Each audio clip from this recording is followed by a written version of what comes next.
So a lot of people abroad, Nigerians, Ghanaians, Cameroonians, Africans in general that are in diaspora, they are really, really working very hard and giving away their time. So time, as you guys know, in my opinion, I would say time may be more valuable than money. So it's kind of like this situation where you start and money is very important, you pursue money. But after a while, then you start realizing, oh, time is more than money. Once you have enough money, then you start thinking time is more than money. You start pursuing time. And the question is, at what age do you start to pursue time? Do you want to be 90 when you realize you need more time because you're 90? Or when you are 70? Or when you are 60? Or is it when you are 55 that you say, well, this is when I need to start pursuing time? At one point in life, you will start realizing that you need more time and that time is more important than money. So this video, I want to talk about why time is maybe more important than money. And also, I want to convince you that if you can lower that age at which you start chasing time and less money, maybe you can have a more fulfilling life, if I can say that. And many people, there's this concept called FIRE, financially independent, retire early. It's a very common buzzword where most people are trying to get to FIRE at 40. Some are trying to get to FIRE at 35. Some are trying to get to FIRE at 50. So for you, the question is, why should you care about time more than money? Because time is limited. Time is limited. In other words, a time unspent can't be regained. And your time on earth is fixed. It's finite. So it does not extend more than what you are given by God, the creator, the supreme being, whoever you believe in. Time is non-renewable. Once the time is spent, that time is gone. Unlike money, money is something that once you spend that money, you can get it back. So if you spend 1 million and you lose 1 million, or even if somebody rob you of 1 million, that same 1 million, you can indeed get 1 million back. So it's just kind of, you keep questioning yourself. With spending time, you can earn money, but to an extent, with spending money, you can't buy time. So for example, I want to paint my house. If I want to paint my house, I can paint it myself, or I can buy someone's time. So that is where you can use money to buy time, up to an extent whereby you cannot buy time anymore with money for time that has been spent in the past. So let's say your father was alive at a particular age, he was sick, and they told you, God forbid, he had 6 months more to live. Now that 6 months is between January to June. But then you were busy between January and June, and then you show up in August or September, your dad already passed away. So there's no amount of money that you can give that can buy that time back. Time is more valuable than money because money in some cases depends on the time you invest in it. In some cases, no amount of time can be invested to get you money back. It's one of those things where you have to question yourself, which one do you prioritize? Is it money or is it time? Now, the purpose of this video is a conversation that I was having with my friend, and he was talking about going back home for 2 weeks because he wants to be home for 2 weeks. However, his job only gave him 2 weeks, and he already used 1 week because he had a sick child earlier in the year. So in a way, even though he's making more money because he's earning pounds, a lot of pounds, but that time that he needs, that 2 weeks, he doesn't have it. He can only get 1 week. There's no amount of time that he can buy with the money he has. And then in his job can't give him time off, even when he asked for it. And he told him, you know what, give me this time. But they said, no, we need you here because this is like a critical time. He wants to go home in December, by the way. And for what he's doing, that's when all hands are on deck. So time is very important than money for that reason, because in some cases, you can't throw money at time. Maybe because your company might not give you the opportunity, or maybe your company might say you can't leave. And if you're lucky, maybe you can buy time with money, but only to a particular limited extent. Then there's the question of entrepreneurship. If you're very, very entrepreneurial, and you happen to be in Cameroon, Ghana, Nigeria, Africa, what you realize is because you are entrepreneurial, you can find a job that gives you time. And if you can't find a job that gives you time, because of your location, because of the geographical space you are in, being in Nigeria, for example, where there are many opportunities to make money, there are many opportunities to do many businesses, there are many opportunities to interact with different people within different walks of life that can really change your life drastically.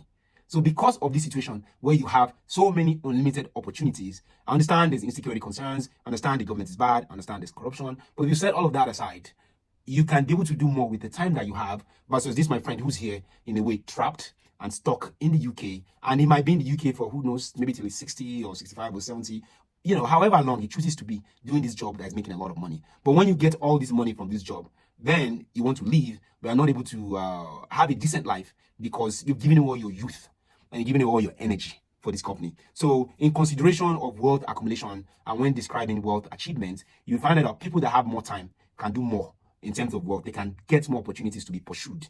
They can chase different avenues of making wealth. They can try different things, different passions.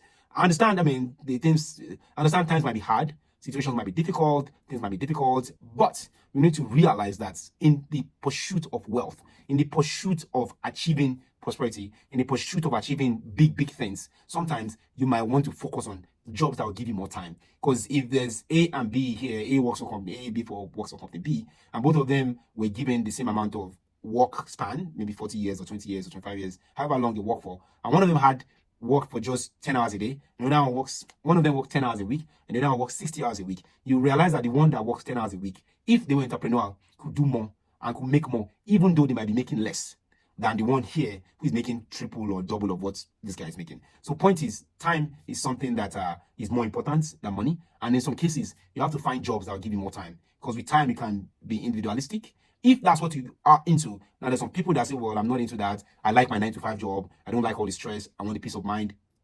That's good for you. But then you are going to be one of those people that have to wait for retirement. And you're going to be one of those people that might have to get older, maybe 65 or 67 and a half, before you start having free time. And those kind of people, when they have the time, they might not even know what to do with it anyway. So what are your thoughts about this? Do you think it's better to pursue time, or is it better to pursue money? And for those in diaspora, like a lot of things that I've heard them say is things to the effect of, oh wow, I wish, I was like you who is in Nigeria, because Nigeria can give more opportunities. And then those of us that are in Nigeria also saying, wow, I wish we can be based abroad because they earn pounds and dollars. And by earning pounds and dollars, they make more. But we have more time, more flexibility, more freedom. Even the government job, they're like on Friday, by 12, it's closed. So they have more time, more opportunities. So we have more avenues, more opportunities. You also have to factor in the health component, the health aspect. When you have more time, then you can go to the gym, you can work out, you can be fit, you can do exercises. And also, with being in Africa, you have more sunlight. The weather is more moderate. So people in diaspora are in really bad weathers, and they are locked all year round for the most part, except the summer, which is about 2 or 3 months in a year. And then you go back in your lock-up hideout situation again, because everywhere is shut down, because you don't have access to the things that we do have access to in Nigeria here.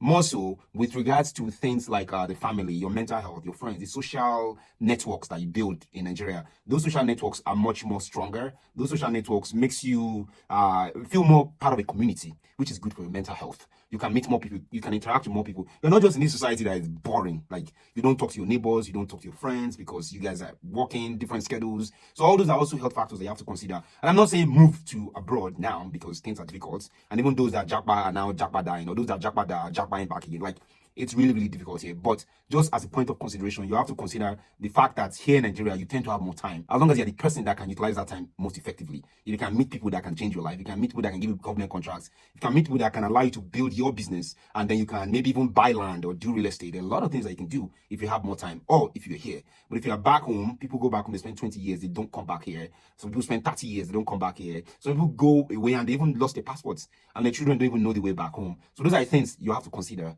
as well. And yes, you get money, but even Bible say, what shall he profit a man if he gains the whole world and lose his own soul? So you don't want to lose your roots, your origin. You don't want your family to lose their roots, their origin, because you are chasing money, which you have plenty of. And unfortunately, in some cases, that money might not even allow you to be able to come back home for a week in a year, which I think to me does not make a lot of sense. And then you walk till you are older and you can travel. By then you missed out on life because you've given your best years to this employer who doesn't, at the end of the day, see you as someone really. They just see you as a number of statistics or data. If they have to lay off, they look at the spreadsheets and they let you go. So life involves trade-offs. What do you want to trade off for what? Are you better abroad, making so much money and then paying so much taxes and then paying for light, water, electricity, internet, road tax, county tax, car insurance, just paying for everything that you have?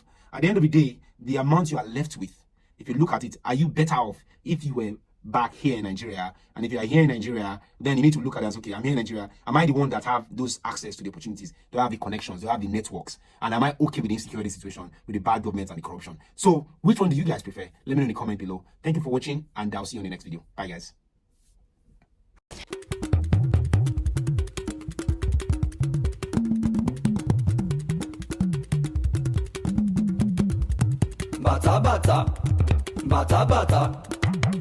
BattaBox.